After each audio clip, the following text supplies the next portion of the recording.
Bonjour Martine. Étant donné que je n'étais pas là lors de la dernière présentation orale, car j'étais malade, je n'ai pas pu faire ma partie avec mon équipe sur le sujet de la SLA, sclérose latérale amyotrophique.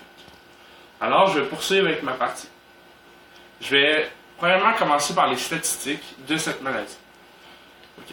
7 personnes sur 100 000 seront atteintes de cette maladie. Alors, on peut comprendre que c'est une maladie qui est quand même assez rare. Les hommes sont plus touchés que les femmes. Entre 2500 et 3000 Canadiens âgés de plus de 18 ans vivent actuellement avec la SLA. Le taux d'incidence de la SLA est estimé à 2 pour 100 000 personnes chaque année. Le mois de juin est consacré à la sensibilisation à la SLA. Donc, même si la maladie est très rare, on peut comprendre que beaucoup de personnes sont sensibilisées, sont même prêts à prendre comme le mois de juin, qui est consacré à cette maladie, car c'est une maladie qui est très difficile, non seulement pour la personne qui vit avec la maladie, mais aussi les personnes autour.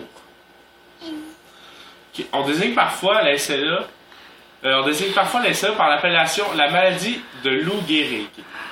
Parce que Lou Gehrig, c'est un ancien joueur de baseball qui, en 1941, est décédé de cette maladie à la suite justement du diagnostic de sclérose latérale amyotrophique.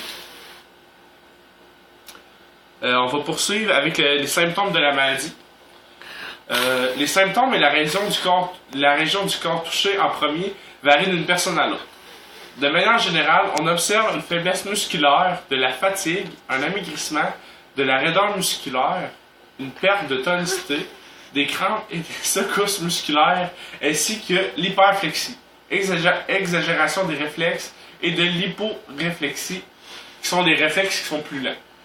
La maladie peut d'abord se manifester dans les nerfs, contrôlant les muscles des membres supérieurs et inférieurs. Donc ça peut toucher les bras et les jambes, les nerfs des bras et des jambes. Ça peut toucher la gorge aussi et la région thoracique supérieure. Dans de rares cas, les muscles participant à la respiration sont touchés en premier. Dans ce type d'atteinte, les symptômes peuvent prendre la forme d'une coordination réduite dans les mains, des trébuchements ou des chutes, d'une perte de poids, d'une difficulté à avaler, à parler ou à respirer. Bon, c'était tout pour mes parties de l'oral. J'ai mis ce que j'avais à faire. Alors, merci beaucoup. J'arrête!